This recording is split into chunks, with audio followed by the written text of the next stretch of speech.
Ah merde alors, comment on dit Comment ça? ça merde alors? But alors you are French. C'est à moi que tu parles. Alors à qui est-ce que tu parles? T'en vois un autre que moi ici?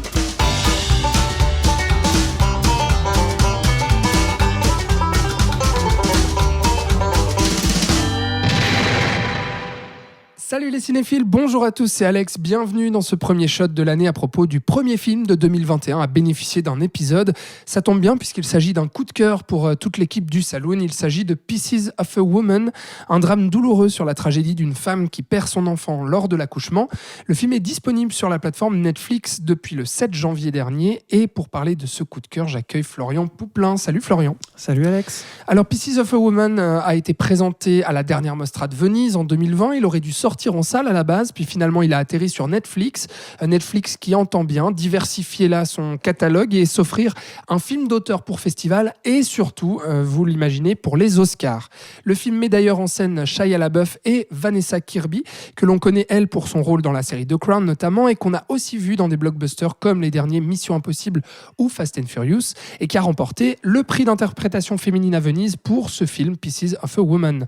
Derrière la caméra, on retrouve non pas un Américain, mais le Hongrois Cornel Mundruczó, pardon pour la prononciation, qui signe son premier film hollywoodien après s'être fait remarquer au Festival de Cannes notamment par sa virtuosité avec les films White God ou La Lune de Jupiter. Au scénario, on retrouve sa femme qui s'appelle Kata Weber, qui avait écrit à la base une pièce de théâtre, puis là, qu'il l'adapte donc en film avec son mari.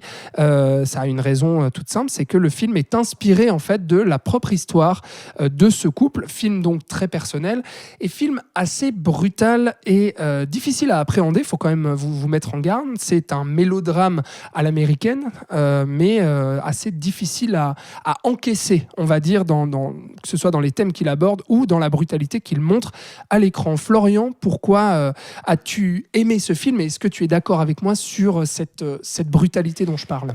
Alors c'est bien que tu commences par ça Alex, parce que c'est vrai que ça va faire une espèce de forme d'avertissement qu'on n'a pas eu nous, hein, donc on se l'est bien pris dans la tronche quand on l'a vu. En effet, les 30 premières minutes du film consistent en un plan séquence majoritairement sur un accouchement en fait. Un accouchement qui va mal se passer, qui va mal se terminer, et tout est filmé donc en plan séquence encore une fois, et on est vraiment dedans, c'est très prenant, sonore avec le son aussi, enfin voilà, le réalisateur est très bon, ça on le savait avant, et là ça se voit, et c'est assez difficile. Moi j'ai mis tout le reste du film à me remettre de ce plan séquence.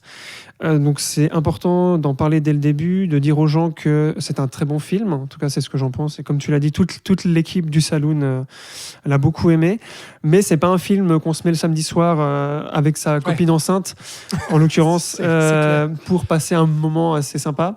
C'est un film, il faut être prêt, enfin voilà, c'est lourd, ça parle de choses, contrairement à peut-être d'autres mélodrames américains qui est un genre à part entière, hein, où c'est beaucoup des histoires de famille et où lors de réunions ils vont parler entre eux, puis il y a des secrets qui vont se révéler. Là c'est pas le cas, c'est-à-dire qu'il y a une dimension visuelle qui est très lourde et très importante, et c'est surtout grâce à ça que le film tire son épingle du jeu comparé à d'autres films de ce genre-là, et peut-être aussi parce que l'équipe qui l'a fait est hongroise et non américaine, donc ils ont une vision différente sur ce genre narratif. Sur cette scène qui est finalement une introduction en fait, c'est-à-dire qu'on plante on commence en fait par la brutalité de ce drame pour ensuite faire un portrait de femme qui va petit à petit se reconstruire face en fait à cette tragédie qu'elle vient de vivre. Toi, juste vraiment sur le début du film, sur ce côté, sur ce plan séquence dont on parle, sur cette brutalité, sur cette immersion, qu'est-ce que tu penses de ça, toi ? Parce que le film divise beaucoup, hein. Il y a des gens qui adorent, des gens qui détestent, et notamment, je sais que ces 30 premières minutes ont déstabilisé beaucoup de monde, et notamment, on a reproché en fait au réalisateur de faire du sensationnalisme, en fait, enfin du sensationnel dans le traitement justement d'un drame. Et toi, qu'est-ce que tu penses justement de ça et de ce côté immersif et virtuose dans la mise en scène ?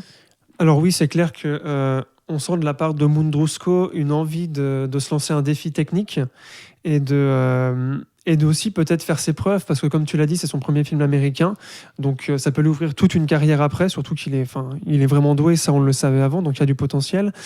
Il faut aussi savoir, je fais juste une petite parenthèse, qu'en fait ce film avait d'abord été proposé à la production en Hongrie.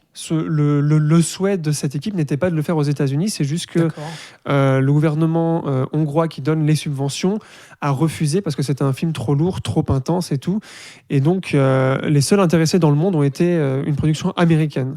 Et on sent peut-être qu'il a voulu montrer au reste du monde qu'il était bon, et notamment quand il a peut-être su que ça allait être sur Netflix ou aux États-Unis. Enfin voilà, il y a un public beaucoup plus grand. Et on sent que c'est un peu forcé, comme tu l'as dit, et qu'il veut juste faire ses preuves. Moi, ça me gêne pas qu'il fasse du sensationnalisme sur cette première partie-là. Ce qui me gêne plus, et je crois que c'est le seul défaut que je trouve à ce film, c'est le déséquilibre qu'on a entre cette première partie et toute l'heure et demie qui va suivre, qui pour moi est bien plus intéressante d'un point de vue écriture, d'un point de vue développement de personnage, d'un point de vue de la brutalité mentale, etc. Ça, on pourra en parler après. J'ai l'impression qu'il y a 2 films en un, que narrativement, ça va ensemble, parce qu'il faut avoir vécu ce choc absolument incroyable pour après avoir une empathie énorme envers le personnage de Vanessa Kirby. Mais visuellement, il y a cet écart. Donc je peux comprendre qu'on ait un certain recul et qu'il y ait des critiques envers cette première partie. Moi, je trouve que c'est juste au niveau de la cohésion, de la cohérence de l'ensemble du film que ça va pas. Mais c'est vraiment le seul défaut que je trouve au film. Et voilà. Moi, j'ai pas l'impression qu'il y ait de la gratuité, en fait, et qui est dans cette virtuosité dont tu parles. Peut-être qu'il y a une volonté de faire ses preuves, de montrer, regardez ce que je suis capable de faire, mais j'ai pas l'impression que le réalisateur est dans une posture démonstrative, en fait, quand moi, en tout cas, je vois le film. C'est-à-dire que pour moi, le plan séquence et cette mise en scène-là est justifiée dans ce qu'il veut nous montrer, dans ce qu'il veut nous faire vivre, nous, en tant que spectateurs, tu vois. De l'immersion, en fait, brutale, qui, moi, justement, m'a mis très mal à l'aise, parce qu'il y a un côté suffocant où la caméra est vraiment au plus proche, en fait, de l'intime, vraiment, des personnages. Enfin, je veux dire, on est dans une scène d'accouchement à la maison, on est dans quelque chose de on ne peut plus intime, et en fait, nous, spectateurs, on est collé quasiment au ventre en fait de cette femme, et donc il n'y a pas d'échappatoire, et c'est là-dedans où moi je trouvais ça assez justifié. Mais on va passer peut-être à cette deuxième partie de film qui te séduit plus de ce que j'ai compris, qui est en fait une lente reconstruction de cette femme qui va devoir passer au-delà de digérer en fait ce drame, et puis aussi faire face à énormément de barrières en fait. Ce qui est très intéressant, et c'est pour ça que... Mais en fait, je préfère la seconde partie parce que c'est là que l'histoire commence. En vrai, voilà, c'est pour ça. C'est là que le film commence aussi, parce qu'il y a cette scène brutale. Ensuite, il y a le titre du film, Pieces of a Woman. C'est vrai qu'il arrive 30 minutes après le début du film.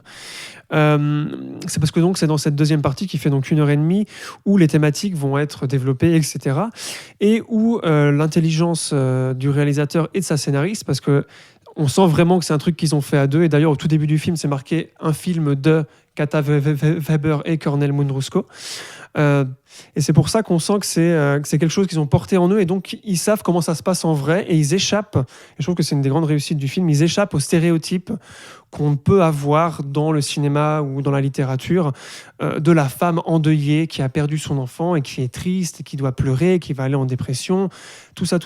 Ici, pas du tout. Le personnage de Martha va essayer et va réussir à toujours être en mouvement, à toujours aller vers la vie alors qu'elle vient de la mort. C'est ça que je trouve vachement intéressant, ces deux pulsions qu'on a chacun, enfin tout le monde. Et elle va toujours vouloir s'en sortir envers et contre tous, parce qu'autour d'elle, tous les codes de la société, parce qu'elle vient d'un milieu bourgeois, son mari, lui, d'un milieu plus pauvre, etc. Enfin, il y a plein de trucs qui vont rentrer en jeu. Et je trouve que la force et la grande qualité de ce film, c'est de montrer la pulsion de vie que ce personnage a, de vouloir se remettre, de vouloir redéfinir sa vie, c'est-à-dire de vouloir apprendre de ce qui lui est arrivé. Et de ne pas pleurer, en fait. Elle refuse de pleurer, on ne la voit jamais pleurer, sauf à un moment précis, mais elle est anesthésiée par ce qui lui est arrivé, et elle est toujours en mouvement. Et c'est quelque chose qu'on retrouve dans la mise en scène aussi, je pense qu'on en parlera après. Donc on a quelque chose qui est très positif, en fait. C'est un film extrêmement dur, extrêmement brutal, sur quelque chose de très beau, finalement, qui nous montre des choses horribles sur l'humain, mais qui a un message extrêmement positif. C'est pour ça qu'il vaut la peine qu'on le regarde jusqu'au bout et qu'on aille au-delà de ce plan séquence un peu brutal. Oui, et je crois qu'ils sont d'accord avec moi. mes chats. Mais c'est vrai ce que tu dis, je rebondis juste sur le côté mélodramatique en fait du film qui va petit à petit vers du positif, vers la lumière, vers la renaissance, que ce soit dans à la fois la trajectoire du personnage et puis aussi, comme tu dis, dans cette mise en scène toujours en mouvement, qui va aussi nous montrer vraiment la lumière. Et ça, je trouve ça vraiment très beau. Et c'est très fort parce que on passe d'un d'un choc ultra brutal, mais le film n'est pas plombant en fait sur sa deuxième partie. C'est ça, je pense, la force en fait aussi, alors que elle doit faire face quand même au délitement de son couple, oui. Au jugement des autres, de la société et notamment de sa famille et de sa mère, et du coup c'est ultra compliqué pour elle. Et d'ailleurs, c'est là qu'on voit, puisque tu parles du couple, c'est intéressant parce que je reviens sur les pulsions dont je parlais avant. Son mari, donc là on va peut-être spoiler un petit peu, enfin révéler quelques trucs, mais voilà. Son mari, lui, va choisir, en fait, au lieu d'aller vers la vie, d'aller vers la mort, puisque lui, il va même fuir, parce qu'à un moment, il va vouloir aller tout seul dans une autre ville et ne pas forcément divorcer. Enfin, il y a tout un truc un peu chelou avec lui, où il rentre dans la dépression, il a beaucoup plus de mal à gérer ça qu'elle. Et je trouve ça aussi vachement intéressant qu'on ait les deux points de vue, qu'ils soient masculins ou féminins. Et comme tu dis, ce personnage de la mère qui symbolise à elle seule tout le côté bourgeois et toute cette critique anti-bourgeoise que le film porte en lui aussi, où clairement le but de cette famille menée par cette mère, c'est que on reste fort, on reste soudé dans les apparences et pas en vrai. C'est-à-dire qu'elle ne va absolument pas laisser le temps à sa fille de faire son deuil. Elle lui dit « Mais il faut que tu te battes, il faut que tu ailles attaquer, il faut que tu fasses un procès à cette sage-femme qui était là et puis qui a pas sauvé ton gosse, etc. etc. » Alors qu'elle veut juste trouver sa propre voie. Et ouais, on lui laisse pas au début, c'est ça. Elle va devoir se battre. Ouais. Quoi. On parlait des pressions avant, c'est exactement ça. Et d'ailleurs, la mère qui est jouée par l'incroyable Ellen Bernstein, ouais. Qui a un monologue à un moment absolument incroyable, mais ça, on savait que c'était une bonne actrice. Hein. Ça fait un bail qu'elle est là. Et donc voilà, Sophie, encore une fois, ce que j'ai trouvé bien, c'est qu'il a eu un ancrage dans la réalité et dans les codes de la société aussi. C'est pas juste un film refermé sur lui-même, sur le deuil du personnage. Je trouve qu'on a quand même aussi une ouverture qui nous permet à nous aussi, en tant que spectateurs qui vivons pas aux États-Unis et qui n'avons jamais vécu un drame pareil, ouais. En tout cas c'est pas notre cas je pense, de pouvoir s'identifier à ces personnages, parce que même les autres, les personnages secondaires sont aussi tout aussi bien écrits et on comprend leur place en fait dans les relations qu'ils ont et aux pressions que eux-mêmes subissent. Je pense à l'avocate qui est un personnage super intéressant qu'on voit peu mais qui est d'une subtilité d'écriture assez folle. Voilà, pour moi c'est un film assez parfait à ce niveau-là. Et comme tu parles aussi, c'est-à-dire qu'il y a ce portrait de femme, ce drame humain, mais il y a aussi le film social aussi derrière ça, parce qu'il y a le jugement il y a l'aspect en fait jugement de classe où à un moment donné la famille justement bourgeoise va être dans l'incapacité d'accepter le mari prolétaire, donc il y a aussi tout ça qui se glisse. Je voulais t'entendre sur autre chose et sur la principale critique en fait qu'on fait au film, au-delà de ce dont j'ai parlé sur ce côté un peu brutal peut-être du début et démonstratif en fait de cette première scène, c'est que le film va passer pas mal de temps aussi à développer quelques métaphores, notamment sur la Renaissance, sur la vie et la mort, avec la pomme. On ne va pas en dire plus, mais effectivement. Et on reproche beaucoup au film la lourdeur en fait de son propos, de ses métaphores, et puis le côté. Alors moi, je suis d'accord avec ça, c'est-à-dire que le film est un bulldozer en fait, quelque part, qui brille pas par sa subtilité, mais qui pour moi brille par sa vérité en fait, et l'humanité qui s'en dégage, et le portrait de personnage qu'il arrive à donner en fait, et la puissance et la profondeur du drame qu'il montre. Mais en revanche, moi, je trouve aussi que le film peut avoir certaines lourdeurs qui peuvent agacer. Toi, qu'est-ce que tu penses de ça ? Alors. Oui, je peux comprendre qu'on trouve ça lourd. Après, c'est le point de vue. Je vais pas juger le film pour ce qu'il n'est pas. Donc, en l'occurrence, on sait très très rapidement qu'il va y avoir beaucoup de symbolisme et de métaphores et de trucs comme ça, parce que dès le début, c'est comme ça.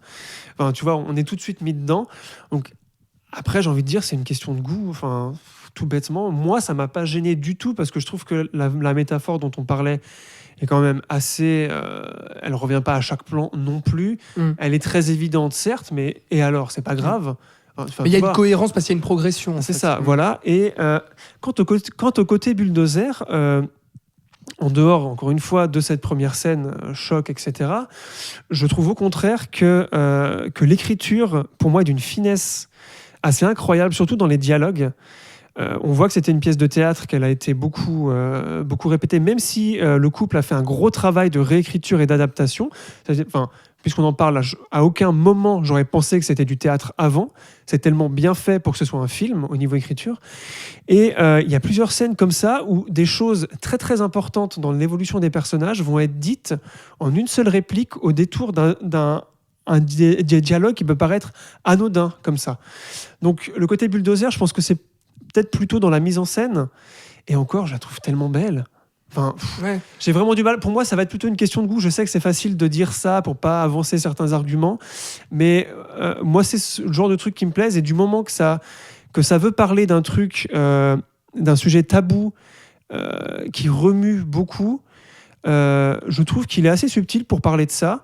Et qu'au contraire, ce côté symbolique qu'on peut lui reprocher peut-être apporte une certaine poésie plutôt, et un point d'ancrage sur lequel on peut se rattacher et qui au final, je trouve que la fin qu'on a avec cette métaphore arrive au bout de ses idées, vaut complètement la peine qu'on s'en soit occupé un peu avant. Je suis d'accord. Voilà. Après oui, c'est pas subtil, mais en même temps il a jamais été connu pour être subtil, lui, hein. Enfin, ses films d'avant, c'était pas non plus le cas. La lune de Jupiter. Donc c'est clair, les critiques qui disent, est-ce qu'ils ont pas vu ces films qu'il a fait avant, je sais pas, mais pour moi c'était pas une surprise, ça allait être un film un peu rentre dedans, et puis voilà.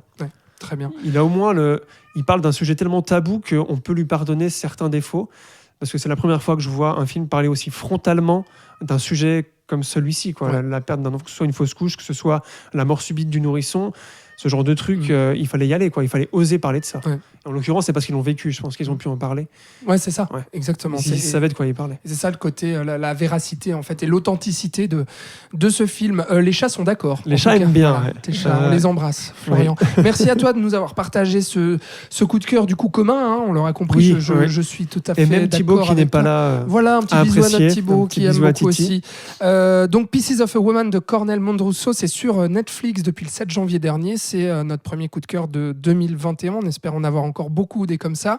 Merci Florian, et puis à bientôt. À bientôt, oui. Merci à vous qui nous avez écoutés. Vous pouvez retrouver tous les épisodes du Saloon sur vos plateformes de podcast préférées. Et puis suivez-nous sur les réseaux sociaux. Partagez, commentez, faites-nous vivre. On vous aime, on vous embrasse. On vous dit à bientôt dans le Saloon. Ciao!